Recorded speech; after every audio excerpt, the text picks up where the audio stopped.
So welcome everyone. Welcome.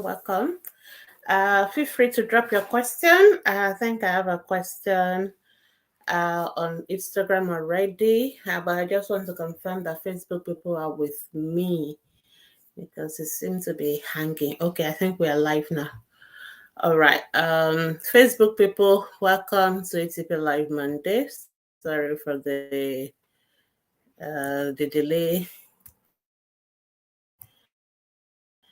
due to some technical issues here and there, but I hope you can see me and you can hear me now.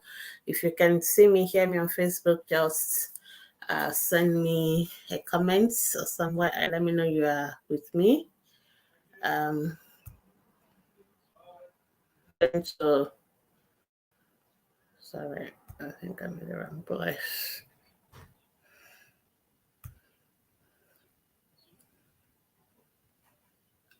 Okay, that's the wrong one.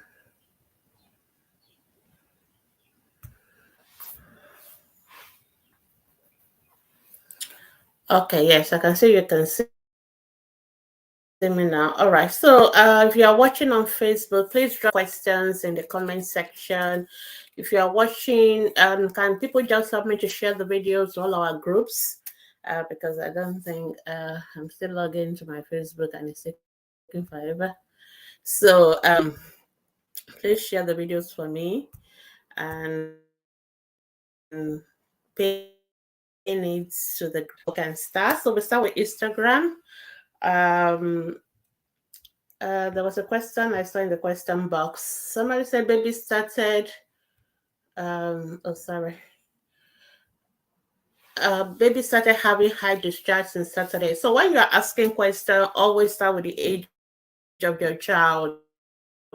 It's not something, pediatricians, we attend to children from the age of 0 to 18 years. So we always have an idea which category we're talking about. So the answer we give for an issue in a newborn may not be the same answer we would give for the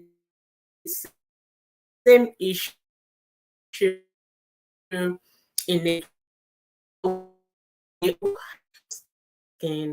question, or always put the age of the child in the question. All right, thank you. So Major Evers, I don't understand your question because you didn't think of your child. Your baby is having eye discharge, it's also having rashes. You really send the child hospital, the child is having high discharge.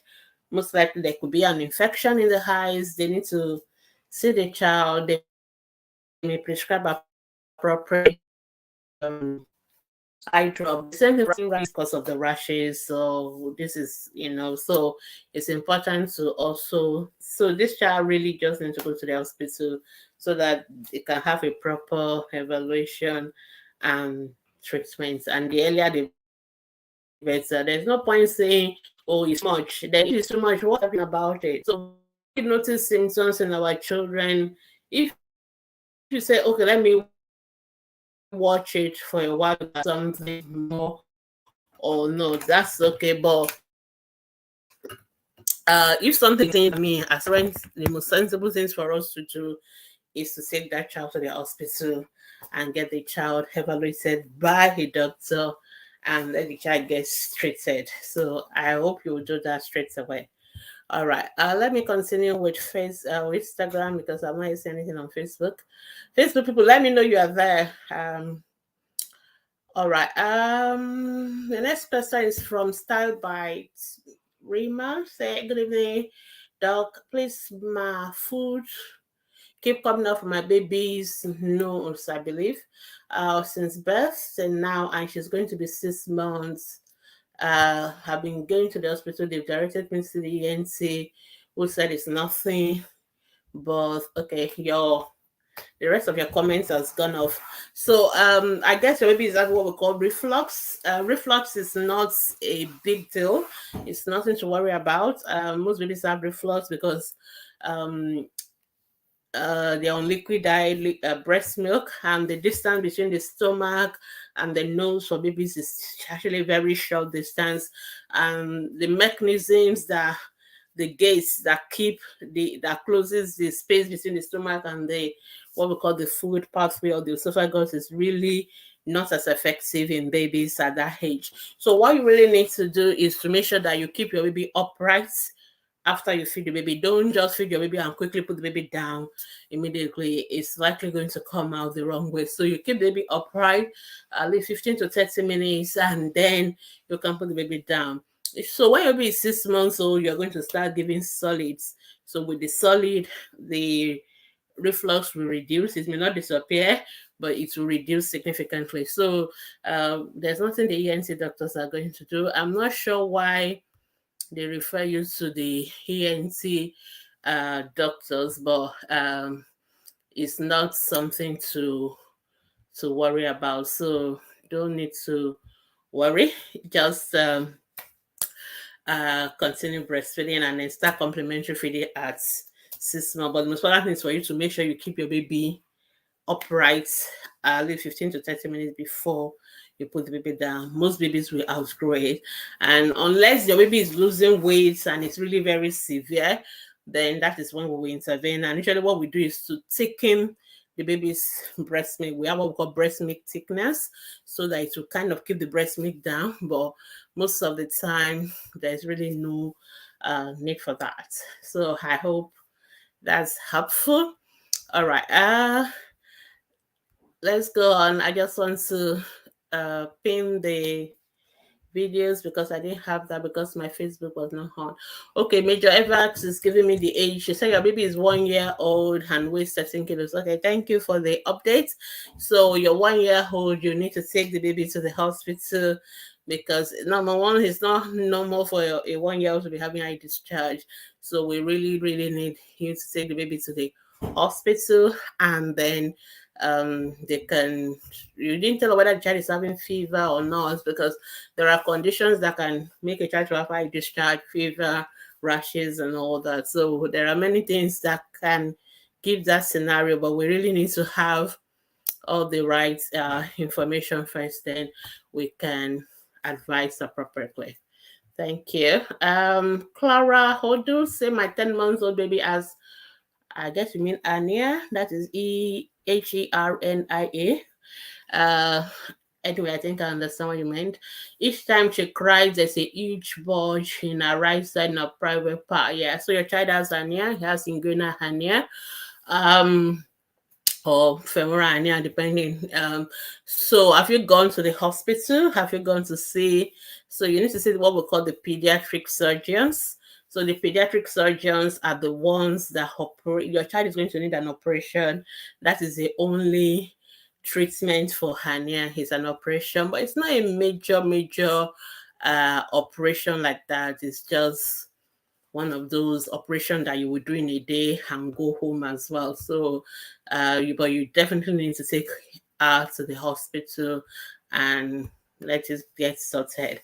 So that's the solution. I know many of you always ask me, oh, is there no home remedy for hernia? Is there anything we can do? No, there's none. For hernia, it's an operation, has to be done, but it's not like a major operation, but it's still an operation. But it's an operation that the child can do and go home the same day. So most of the time, the surgeons do it as what we call a day case. So, but you definitely need to go to the hospital, either a general hospital or a teaching hospital or federal medical center. Those are the hospitals that have surgeons that can do those kind of procedure. So you need to go and see one of them. All right. Let's continue. Omolara Hola. Good evening, Doc. My child is bringing out plenty teeth. That's good. Okay. She's 2 years old, but she's having recurrent fever. So I'm not sure why you're telling me your child is bringing out plenty teeth and then you're bringing in the fever. I know where you're going. You were trying to say that maybe it's the teething that is causing the fever. That is not true. That's one of the what assumptions parents make all the time. Teething does not cause fever in your child. If your child is sick, your child is sick. Stop assuming it is teething. The reason why it's important for me and for all of us pediatricians to address that issue is that many parents don't come to the hospital when their children are having fever once they think this fever is due to teething, because then what they go next is to go and look for what they call teething powder, teething mixture, which are the most dangerous drugs on the heart for you to give to children. So if a child is having fever, please stop making that teething assumptions. I always say that if I get a dollar for every time parents ask that or say that, I will be a millionaire in dollars. So, but please don't make teaching assumption for a sick child. Always take sick children to the hospital. So your child is having fever, your child is having cough, your child is having catarrh, and you are thinking it's teething. No, it is not. This child is sick. So this child needs to go to the hospital and get evaluated. For example, the child may have chest infection, the child may have pneumonia. So please don't sit and say, oh, child is bringing out it, that's why he's having fever. It is not. The teething is on his own, the fever is on his own. So the child is sick, and that child needs to go to the hospital now, okay, and gets properly treated. I hope that's helpful. All right, let's move on. Facebook people, I can see you now and I can see your comments. Thank you. All right. Okay. Major Eva, say your child is low fever, very active. Okay, that's good, but you need to take the child to the hospital for the eye discharge, and the rashes also have to be seen. So somebody said, what could be responding for snoring in a 5-year-old? So snoring is something, it could just be an habit. Some people snore, even as adults, and you don't say there's anything wrong with them. So snoring could be an habit, but sometimes snoring could be a sign of what we call upper airway obstruction, like something is blocking the airway. So for children, it's usually what we call adenoids and tonsils. They are like we call them lymphoid tissue. There are some tissue in the body that produces what we call antibodies that actually help the body fight infection. But in that process, they get bigger, and sometimes when they are very big, they can kind of not, because they are sitting around the entrance to the airway, so they can narrow the airway, and that's why the child will be snoring, and sometimes you see them opening their mouth to breathe. Sometimes can be so bad they stop breathing, like they have what we call sleep apnea. They will breathe and then they stop, and then they will start again. So if you're worried about it, you may want to see the ENT doctors. They can examine, they will look into the throat, or they can even do neck x-ray to know whether it's the adenoids.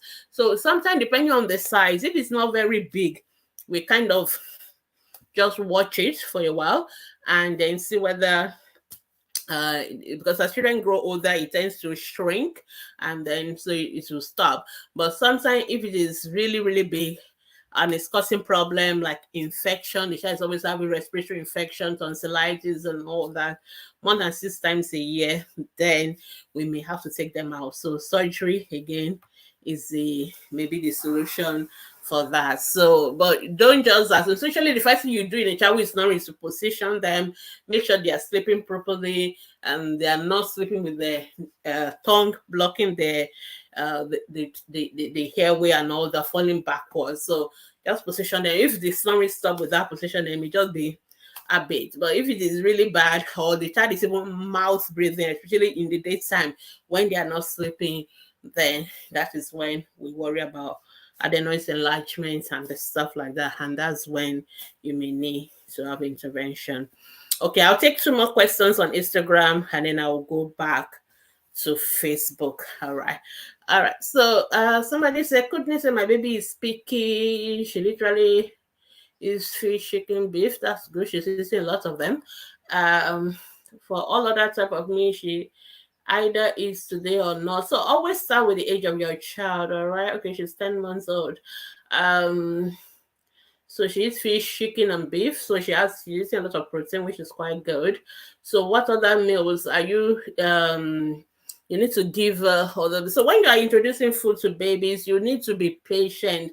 A lot of mothers, you just want to start and you want to get the children eating everything one day. It doesn't work that way. So you have to be patient. So this child can eat fish, can eat meat, can eat beef. There's no reason why the child cannot eat other food. It cannot eat like swallow, cannot eat like rice or mashed yam or mashed potato. You just have to patiently introduce them, and then you also have to learn how to mix different things together and all that. I hope you're still breastfeeding as well. So that's all you need to do. Just we always say that when you introduce new food, you have to give it like 13 times, like 3 times before you will say the child is refusing that food. So it's not you give today, the child didn't take it, then you say, oh, that means the child doesn't like that. No, you keep offering it and offering it and offering it. I always say at least you must do it continuously for a whole week before you now say, okay, maybe I should try something else. Don't give up quickly, and you have to be patient. And you even the same food, you may offer it in different varieties and all that. So complementary feeding is not something quick fix. And no matter you're always in a hurry. I know you have 1,001 thing on your list. So the food is just your child eating just one of those checklists. No. But sometimes you just really have to make time and be patient when you're introducing new food, and so that the child can eat. So please be patient. All right. Okay. I think I've answered the second question. The question, but it's a summary question. Okay. So I've answered that. So let's just go to Facebook and let's answer Facebook questions. Sorry, before I do that, let me just put in my banner. Okay. Let's go to comments now. So Facebook people, can I ask my question here? Yes, you can ask your question in the comment section. Facebook people, welcome. So if you are watching me on Facebook, if you are watching on Ask the Pediatricians, you can drop your questions directly under the video you're watching. If you are watching in ATP Family, ATP Still a Mom, FTM Baby Care Group, you need to click on the video because you're watching from the page, and then you have to go to the page to drop your questions for me to say. Okay, but if you're watching our group itself, ATP group proper, you can drop your question. If you're watching on Instagram, YouTube, just drop your questions straight under the video. I will say and I'll be able to answer it. All right. Okay. So let's go to the next question. Maybe 1 month, 1 week, how this eczema like rash? Okay, lots of people like asking me questions about rashes on ATP Live, but the truth of the matter is that I cannot give an answer about rashes without seeing rashes. Like somebody was asking a question yesterday, I was like, oh, I have this rash, and what is the remedy? And I was like, we have to be a babalawo or oracle to be able to answer that kind of question. No doctor. And I know some of you call your friends and you call your family friends and family. I have this rash. What should I use? And they'll just say, you go and buy this so thing. That is how you know a fake doctor or somebody who doesn't know what they're doing. Because a good doctor will have to see the rash. They will have to ask questions about it even after seeing the rashes, to know what type of rash you have, to know the cause of the rash. And that is the only time we will know what is the right treatment. So that is how doctors work. We are not like oracles and we don't define, and once you tell us something we already know what it is. No.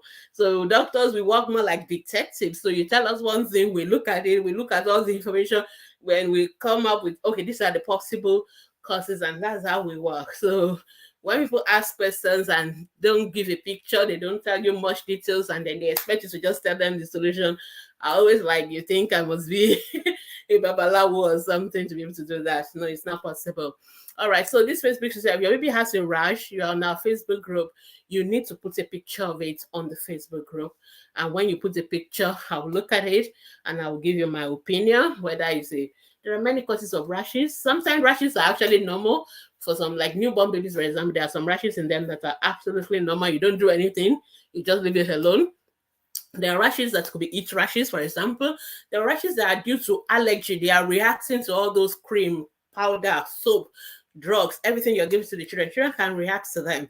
And there are rashes that are due to germs, infections, and there are many kind of infections or germs rather. So we have the viruses, we have the bacteria, we have the fungal. So if a rash is due to fungal infection, for example, going to use a cream that is an antibacterial cream is not going to be a solution. Or if a rash is due to allergy, using antifungal cream is not going to be the solution. So we can't just say you go and use anything like that. No, we need to know which one. And sometimes we're not always 100% sure as well. Sometimes we think it's most likely this, and we try this. So sometimes if it doesn't work, then that means that maybe that is not what it is, it's something else. And that's why even when you try something your doctor has given to you and it doesn't work, don't quickly say, oh, that means that doctor doesn't know what they're doing. I'm going to go to another doctor. No, you go back to that same doctor, because like I said, at the beginning, the doctor is working with what we call differentials. Like, these are the likely things, and we'll go for number one. And sometimes we can do tests to confirm, sometimes we can't do tests to confirm.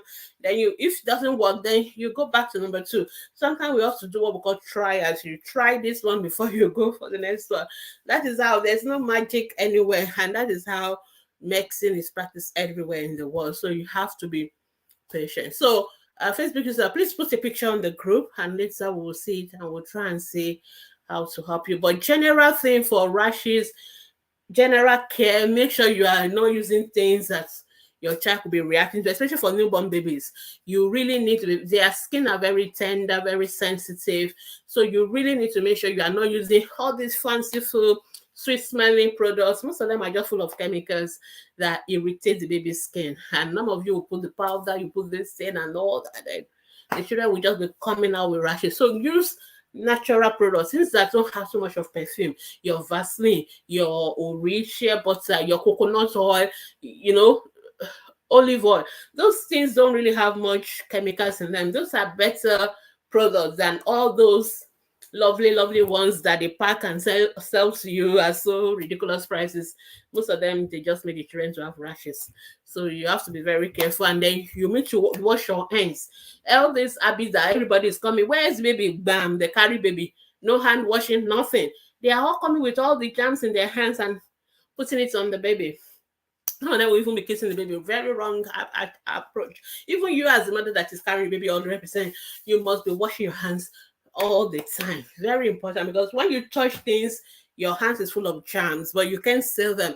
So washing your hands help to reduce the loads of the germs that you are going to transfer to the baby. So those are important things that we remember to do. And of course, breastfeeding, because breastfeeding protects babies from allergic conditions, because that's a lot of what we call anti-allergy antibodies in breast milk. So it's one of the reasons, again, you want to breastfeed.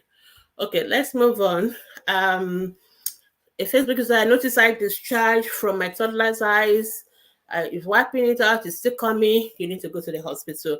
What is the color of the eye discharge? So if a baby, most of us have eye discharge in the morning, it's usually whitish. So that one, there's nothing wrong. So usually when you clean it, and that's the end. But if you're seeing like yellowish discharge, or grainy, or those one that is gummy the baby's eyes together, those are more likely to be bacteria or infection, or even other kind of infection, viruses and all that. So in that case, when you clean them off, they will come back again, and they usually have a different color. Sometimes the eyes is red as well, sometimes it's itchy. So that's, all those are signs that this is a likely infection, what we call conjunctivitis, or the rest of them. So you need to see a doctor, because most of those times the child will need eye drop, which may be antibiotic eye drop, and we cannot prescribe that. So you have to go to the hospital for a proper evaluation. Sometimes the doctor may take a little bit of the discharge, send it to the lab, so that we are sure of what exact germ is causing the discharge, and then we know the appropriate antibiotics to give as well. Okay, good evening, dog. My 11 weeks throws up after feeding for the past 2 days. So when the baby throws up, there are 2 questions we want to ask. Is baby throwing up everything you fed the baby, or the baby is only bringing out a little bit? Because mothers use those words a lot. You just use them interchangeably, and it doesn't really help us. So you say it's throw up, it's vomit. We need to know whether it's a child who is vomiting or a child who is having reflux, because there are 2 different things. If your child is having reflux, we're just going to watch and we're just going to tell you keep your baby upright. But if your child is vomiting, that child is sick. That child needs to go to the hospital. There's no first aid for vomiting at home. There's nothing you're going to do. You just have to take child to the hospital. So you really need to clarify what you mean by throw up. Is the child bringing out all the milk?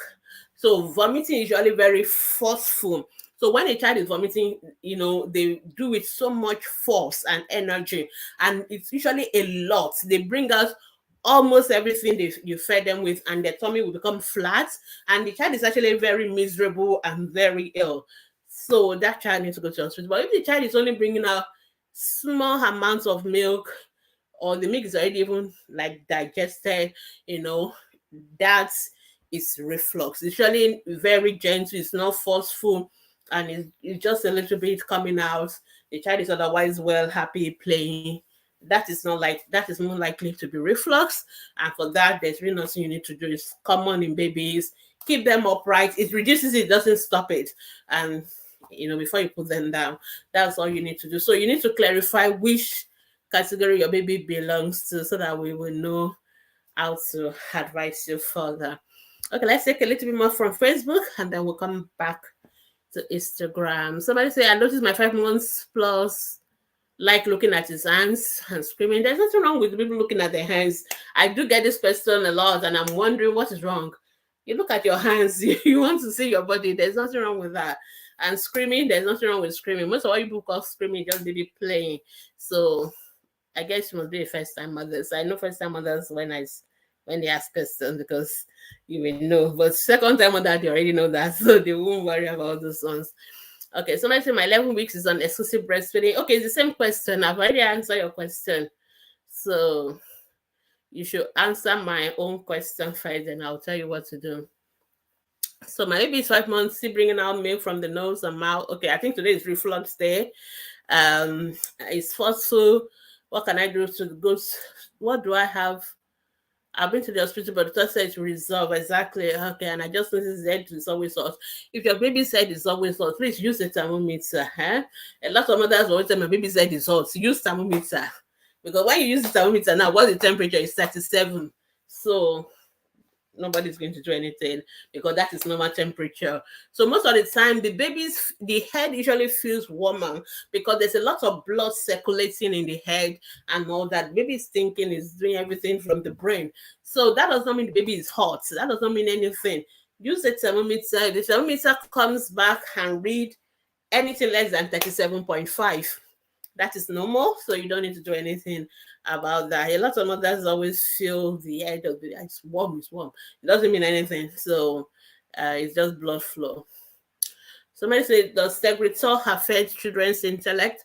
Tegretol on its own, Tegretol, for those who don't know, is carbamazepine. It's a drug we use to treat convulsions or seizures in children, or epilepsy, let's put it that way. It helps to stop the epilepsy, especially what we call the partial type. It doesn't make the children to have low intellect. So if you are worried about the academic performance of a child who has epilepsy, who is on medication with Tegretol, it is more likely due to what causes the seizure. So the epilepsy itself, what causes it is what could also cause the child to have low intellect, because it's a brain problem. A child who is having epilepsy is having what we call abnormal discharge from the brain for different reasons. Sometimes we don't even know the reason. So, but whatever abnormality went wrong in the brain that caused that abnormal discharge and epilepsy, it can also make the child to have poor academic performance. So don't blame it on the drugs, okay? It's more likely related to the epilepsy of the underlying cause of the epilepsy, not the medication. It's very important for me to clarify that, because a lot of parents like to blame the drugs and all that for everything. No, if your child has a neurological problem, you can't blame drugs first. You look back to what is the underlying cause of that problem itself. So a child who has epilepsy already has an issue with the brain, and that same issue in the brain could manifest differently. The same way it's manifesting with the seizures or convulsions, it can also manifest with intellectual disability or difficulties. So that is number That is the most important thing to clarify. And temperature doesn't really tend to make children sleep. So some children could be a little bit drowsy, which is another thing that we may want to consider, but it doesn't really affect their intellectual ability. All right, let's go back to Instagram before they will get tired of me. Okay, I think we've answered apnea question. We've answered teething and fever. Okay, we've answered snoring. Where did we stop then? Okay, shopping for King. Good evening, dog. Since I started using pillow for my 3 months old, why do you need to use pillow for your 3 months old? Go and throw away the pillow. A 3 months old does not need pillow. Okay, babies, children, they don't need pillows. So throw away the pillow. All right, just leave the baby alone. Don't put pillow on the baby's neck at all. Babies, a 3 months old baby is not yet having neck control. It has nothing to do with pillow anyway. But please don't use pillow. But that's the head falling to one side has nothing to do with pillow. Your baby's neck control is really achieved between 3 to 4 months. If after 4 months your baby's neck is still falling to one side, please see a pediatrician. Don't blame pillow and don't make such assumptions. Mary, if you have a question, please ask your question. Just write it as a comment and I will answer it. All right. Chocolate Beauty, good evening. My son at 1 year, 2 months has only 2 teeth down. Is it normal? It is perfectly normal. Don't worry, all the teeth will still come out. Your baby has up to the age of 2 years to bring out all the teeth, so just relax.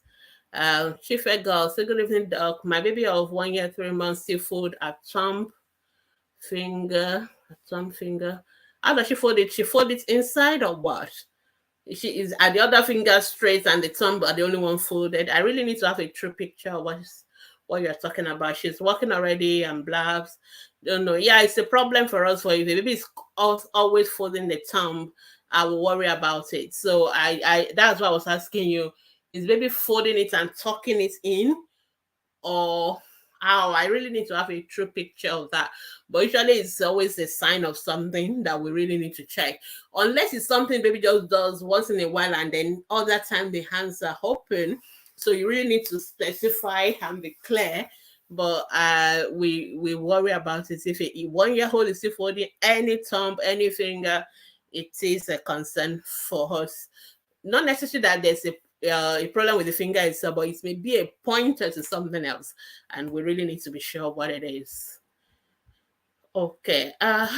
Chocolate Beauty. My baby of 1 year, 2 months has only 2 teeth. I think we've answered that one. It's normal. Don't worry. Some don't have any at all, and we're still not worried.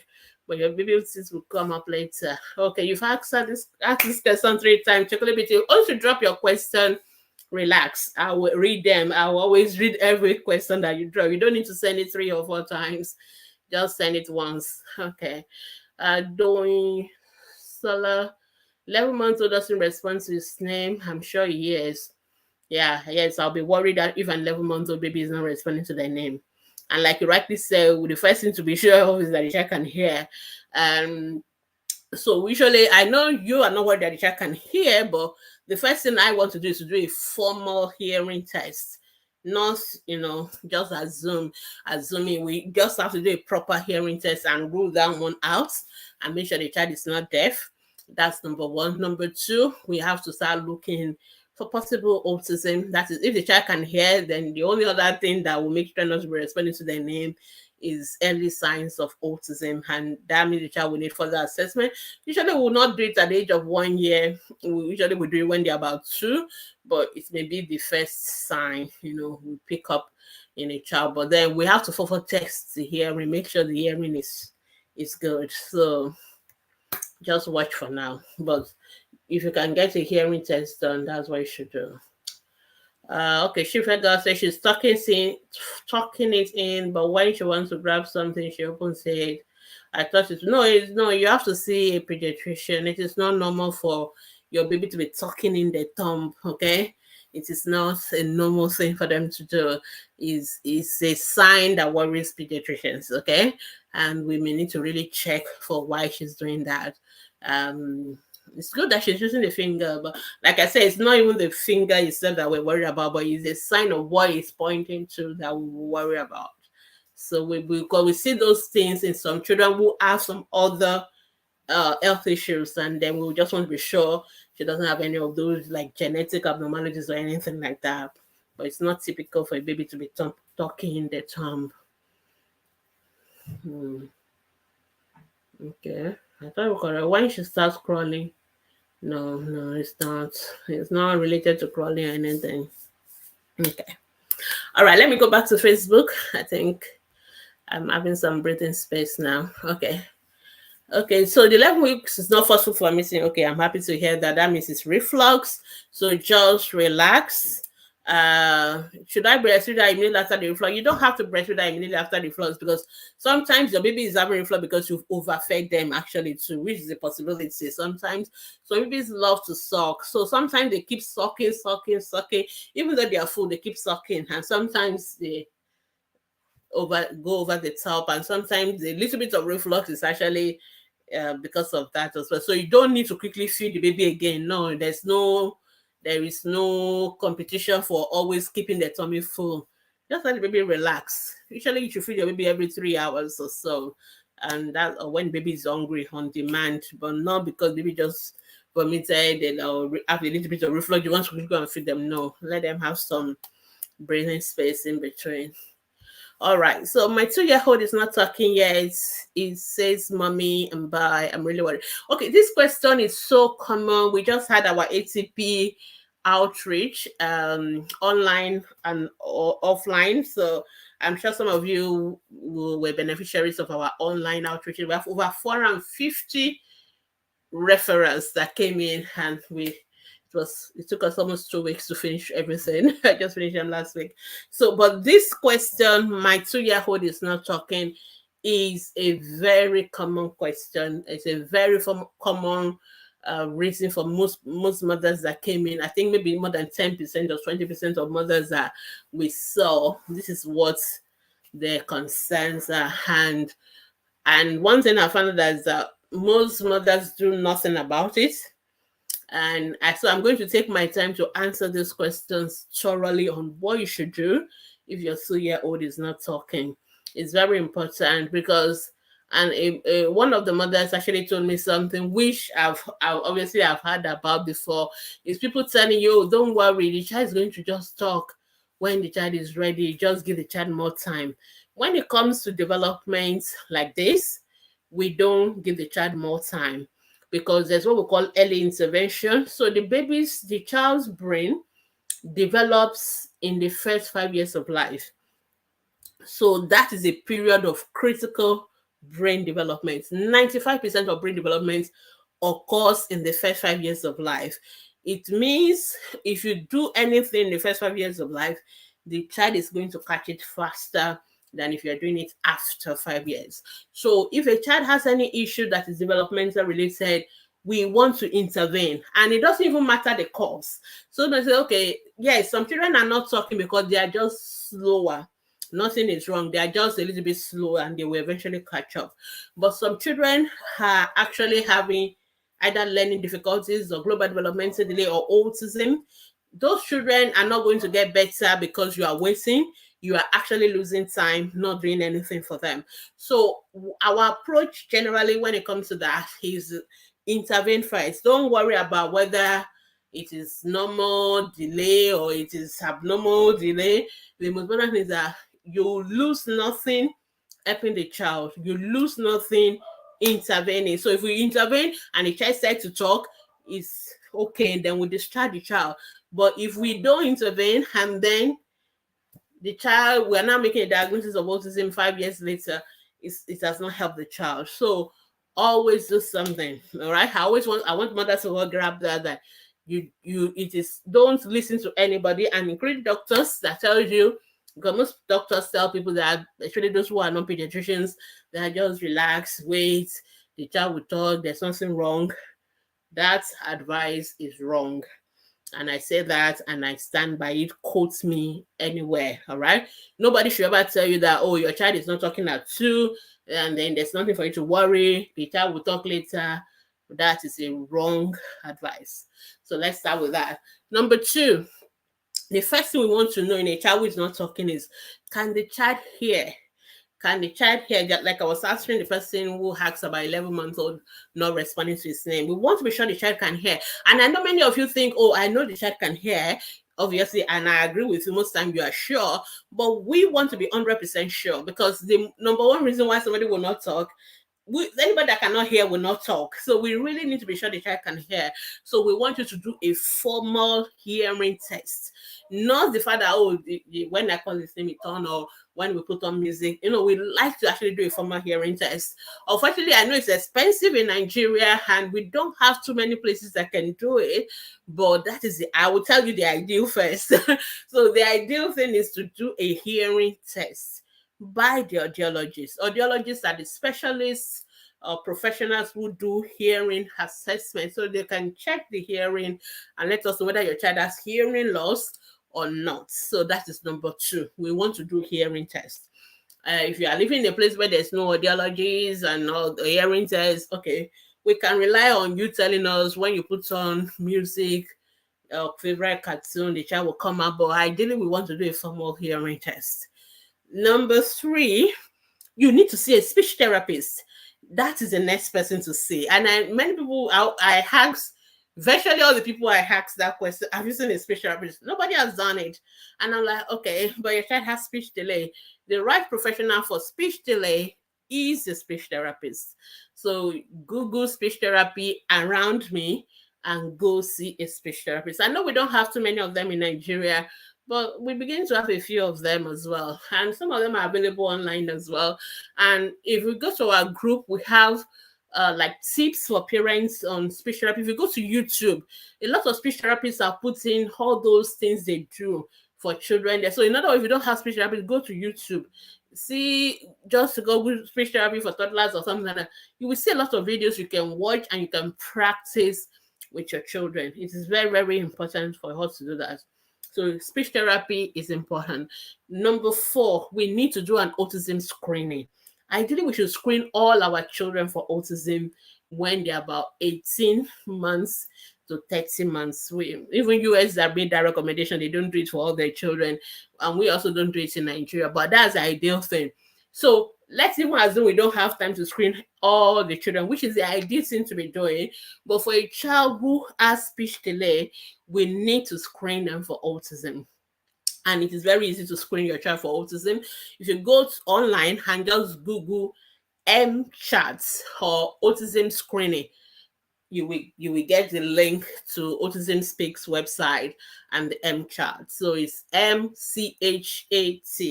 That is the name of the screening tool for children between at least 16 to 30 months. They can use that. And they ask you about 20 questions, say yes or no. And please be honest about the question, because it is not a pass or a fail. It is not like an exam. It is just for us to know whether does your child need further assessment or does your child not need further. Because parents will do the screening and they're telling me, oh, it's 1, it's 0. But I'm seeing your child, you are telling me all the things about your child, and I'm like, there's no way that screening is 1, there's no way that screening is 0. And of course, I do see some honest parent and it is 10 and all that. So we know we have to do an autism assessment. So you can always do that screening and do it. And then please don't babysit the children with television and cartoons and all that. It's not helpful. A child who is not talking needs people to talk to him and interact with him, not a device that the child cannot respond or give a feedback to the child. So we have a lot of tips for parents on our Facebook group. There are lots of tips online. There are lots of tips on YouTube. There are lots of speech therapy sites and all that. Use them and help your child. But whatever you do, just don't do nothing. Okay? Just don't do nothing. It's better to do something and maybe it's not even overdue, but it's better than doing nothing. So because there are some children that when they see the speech therapist, they actually need to also see a developmental pediatrician. Most children will see speech therapy if there's no other problem, there's no autism, there's no other issue, and that is all. But some children, if they have autism and other developmental issues, they also need to see a developmental pediatrician. Actually, the speech therapist may refer you to us, or even parents may come straight away to the pediatrician first. And a pediatrician who is a general pediatrician may want to refer you to see a developmental pediatrician, who is the person who's supposed to do the formal as developmental assessment. So that is the approach. So summary, you must do hearing test first, you must do autism screening, you must see speech therapy, you may need to see a developmental pediatrician. So that those are the things to do. And then you must also stimulate your child. I always tell parents you are your child best therapist. Most of the speech therapists will only work with your child for 1 hour, 2 hours, but your child is with you 24/7. So you should keep on practicing whatever. Most of those therapies are not rocket science. They are just play and things you do just to stimulate that child's language development and all that. And anybody can do it.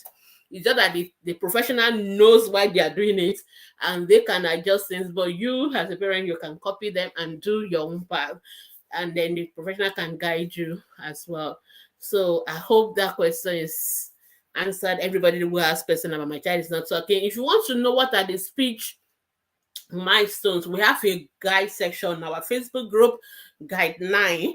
It talks about what to expect at each age: 6 months, 9 months, 16 months, 18 months, 2 years. This is what I should expect for my child. And it also tells you if you are not seeing this, if you are not seeing that, this is what you should do. So it's a very lovely guide by the American Association of Speech Therapists. So I recommend for parents always check that as well.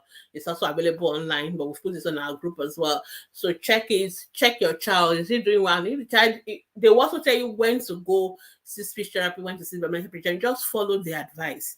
The same thing for M-Child to tell you no problem, or you need to see a pediatrician, or you need to see a developmental pediatrician. Just follow the advice.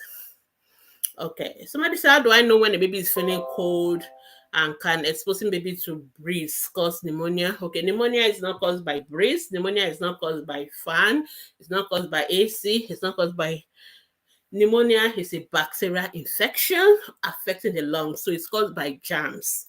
Germs entering inside the lungs of the children. That is what causes pneumonia. All right. So if your baby is feeling cold, your baby's hands will be cold, their feet will be cold. That is how you know, by feeling it. All right. So I hope that is helpful. All right. Let's go back to Instagram. Where did I stop? Okay, I've answered that one. Okay. Tife baby, one of my twin boys snore. Please always start with the age. Start with the age of your children. It's always so important. A pediatrician can do nothing when you don't know the age of the child you're dealing with. We always want to know. And I've answered the question about snoring as well.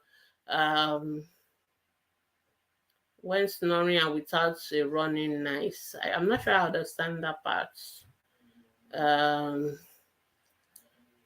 So I've answered the question about snoring. So snoring can be an habit, or it could be adenoid enlargement, tonsils. So the age of the child is also important. If it's worry and your child is also mouth breathing and all that, you can see an ENT doctor. Happiness. My sister baby at 1 month has cough catarrh. Can she give her cough syrup? No, don't ever give cough syrup to babies, especially babies less than 2 years. Don't give them cough syrup. Ever. Don't even try it. Don't. Cough syrup is not the treatment for cough. All right. I know you people think, okay, cough syrup. No. We don't recommend cough syrup, and don't you ever give cough syrup. If a child is coughing, cough is a normal reflex in children. Cough is telling us something. It's telling us there's something irritating the airways, something causing irritation, and the child is getting rid of it, and that is fine. Okay, so there's nothing wrong with that. So what we should be dealing with is what is actually causing the irritation, what is making the child to cough, not to be given cough syrup. Most of those cough syrup, especially in children who cannot talk. All right, children who cannot tell you whether they're feeling chest pain, they're having this, they're having that. You give them cough syrup, you just sedate them, you make them sleep, you stop them trying to breathe, and that is very dangerous in a child who is not talking, in a child who cannot tell us how they're feeling. All right, so please don't give cough syrup. And many of you will think, oh, the cough has stopped. that means the child is okay. No, the child is not okay. The child may have pneumonia and be dying, and you've suppressed the cough. So when a child has cough, we don't want you to give them cough syrup. We want to know why is this child coughing. That is what is more important, and that's what we need to address. Okay, so for a 1 month old who is coughing with asthma, most likely it's a virus. Most of the time, the viruses are going to go by themselves. You don't need to give them any drug. What you need to do for a 1 month old is to keep breastfeeding the baby and keep the baby away from all the visitors that are coming with a cough and cold and depositing it in the house on the baby. So siblings and anyone else, keep them away from the baby, keep the baby from kitchen, keep generator fumes away from you. Those are the things that are irritating the truth, irritating these babies and causing all these things, and then making it easy for the viruses to now cause infection. So just avoid that, breastfeed the baby, keep the baby warm, and that's it. And the cough should stop within 2 weeks. Okay. If it doesn't stop in 2 weeks, or the child is breathing fast, or the child is having fever, or the child is having difficulty with breathing, you need to take the baby to the hospital. That is the right thing to do. Please and please don't give cough syrup to children. I beg. Okay. Mom of a mom something fashion world. My 19-month-old baby does not say mommy yet, just blab. So I don't know whether you were here when I just answered the question about a child who is not talking. So the answer I gave is the answer for you as well. All right. So if your 19-month-old is not talking at all, you need to do hearing tests, autism screening, see a speech therapist. You may also need to see a developmental pediatrician. That is all you need to do. And there are lots of tips on how you can also support your child's language development. Please, they are everywhere in our group, on YouTube, everything. Just start doing something. And when you see the speech therapist, they will tell you what to do. Make sure you're always doing it with the child, and then they will be monitoring the child as well. All right, very good. Time is almost up. Last question. Good evening, Doug. My baby is 11 months. She eats her head too much. Eats her head too much. Ow. Is she eating her head by herself, or she's falling down? I really need to understand what you're saying. No matter how careful I try to be, she's really, really active, always playing, although she's not walking on her own yet, but all things to stand and all that. No, please, a baby should not be falling and eating their head. No, please, no, no, no, no. I'm holding you responsible. Yes, I know you say you're very careful and you're saying, oh, Dr. Baby, you should stop blaming mothers. But I'm going to hold you responsible because you're the only one I can hold responsible. All right, please, head injury is a serious thing. I see mothers saying this all the time on our Facebook group, and it worries me a lot because people just see it as it's normal for people to just fall and hit their head. Their brain, like I said, is still developing. This is a very fragile brain. Their brain are developing in the first 5 years of life. Any injury to that brain can lead to lifelong disability. We can have head injury, and it doesn't have to be a big, massive fall like a accident. Just all those fall in the house.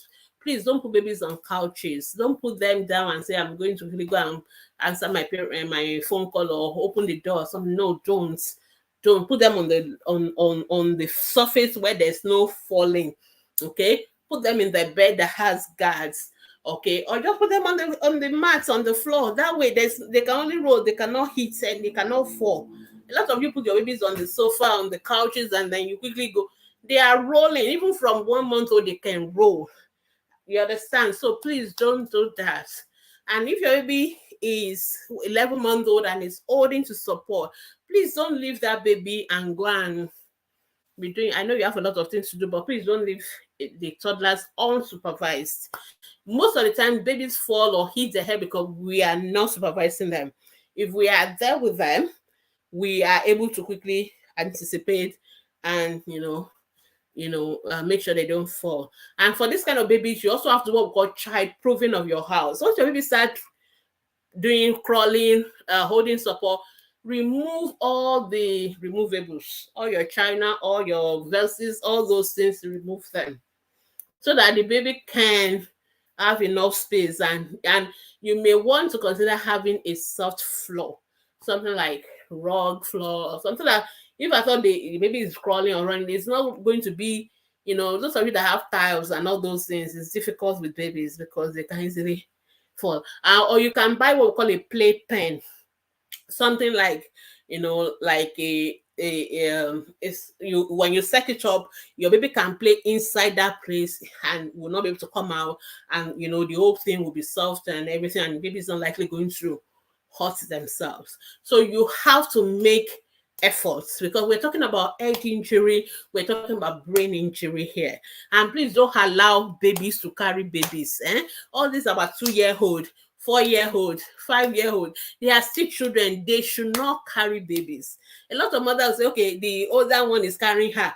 The other one is still also a child. He is not responsible for your baby. You are responsible for your baby. And if they are going to carry the baby, please be there and be carrying the two of them together. I meant what I'm saying, and I'm saying with all seriousness, because I do see all these things all the time. So I'm also telling you all that scenarios that you've not asked about. Please be there with the three of them. Make sure you are also there and guarding them, because these things will only happen in 1 second, and the trajectory of the child's life may be gone forever. So that child may become a child who now becomes with cerebral palsy. This is a child that's growing normally before. Nothing happened at birth, nothing happened in pregnancy. So why should we allow head injury to now cause this? In fact, if for some of our children that have epilepsy, because of this, we actually ask them to wear helmets, so that they wear something to protect their head, because they have involuntary seizures and they can just fall at any time. Sometimes we have to make sure they wear helmets because of that. So for all your other children, please, we need to make sure that doesn't happen. No head injury should be happening. We have to make extra effort. If you're not going to be able to be there to monitor the child, back your baby, put the baby in their bed with the guards, so that they will, at least until you are ready to supervise. They don't always have to be doing things if you are not going to be there to monitor. Just do the most important thing that you have to do. I know you're busy, but please, the baby is, actually at this age, toddler age, 1 to 3, they are very, even 1 to 5 self, they are very adventurous. They don't have what we call awareness of danger. They don't understand. They don't have that reflex that helps them to protect themselves. So they just do everything like nothing is going to happen. But we are the ones to make sure that they are safe. We are the ones to safeguard them. So we have to be there until they are able, matured enough to be able to know, okay, this is danger. I shouldn't do this. So please help us keep our baby safe. All right. God will help us. All right. So thank you so much. It's 7:00. I gotta go. If you still have any questions, you can post your questions on our Facebook group from Mondays to Saturdays. I always say it's every day, every week. Post your question Monday to Saturday, and somebody will always ask me every blessed Sunday, why can't I post on ATP? And I'm like, see the group rules there. We can't post on Sunday. Come back tomorrow. So, but don't worry, I'll keep saying it as well. So you can't post on Sundays. For those of you who always come on Sundays, you can't post on Sunday, but you can post from Mondays to Saturdays, 24 hours, and we will answer your questions. And if you want to learn more about child health issues, you can go to our website, www.askthepediatricians.com. You can follow my podcast, Ask Dr. Gbemi ATP podcast. You can join our Facebook group. We have a lot of guides and stuff like that. So please learn. And on Thursday, I usually do at least a teaching for 1 hour on specific topics, which is available on YouTube, available on Facebook, available on my podcast as well. Only on, not available on Instagram on Thursday because it's not something live, so it's a little bit tricky with Instagram, but we'll see how to get rounded for Instagram people. So thank you so much for listening. Have a wonderful week, and we'll see you same time next week. Thank you so much for all your support. Bye.